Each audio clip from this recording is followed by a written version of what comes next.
अच्छा तो दोस्तों हम ये जो है ज़मीनों में आ चुके हैं पहले ये घास है, ये देखे काट भी रहे हैं सर इधर देखे।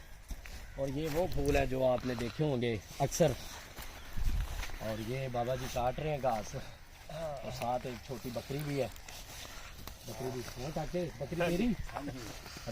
अच्छा जी ये देखे माशाल्लाह इस बच्चे की ये बकरी है, ये इसके लिए पट्टे काट रहे हैं। ये देखे इसके हाथ में जो छुरी वगैरह क्या हाथ से कहते हैं, दातरी, ये भी है इसके हाथ में। ये देखें इसकी बकरी भी छोटी है माशाल्लाह। ये पकड़े अफ्रीका के बकरी, ये देख रहे हैं आप। तो माशाल्लाह छोटे छोटे बच्चे गांव के प्यारे बच्चे होते हैं और गांव का माहौल भी अच्छा होता है। तो ये हमारे माशाल्लाह बाबा जी हैं। बाबा जी ਤੁਹਾਡੀ ਤਬੀਅਤ ठीक ने माशाल्लाह लब्बई का ले जना ए वेख ला साडे माशाल्लाह लब्बई का ले ने लब्बई ਨੂੰ ਸਪੋਰਟ ਕਰਦੇ ਜੇ ਬਹੁਤ ਅੱਲਾਹ ਪਾਕ ਸਲਾਮਤ ਰੱਖੇ ਤੁਹਾਨੂੰ। हाँ जी आ जाओ शाह साहब बंद कर दो।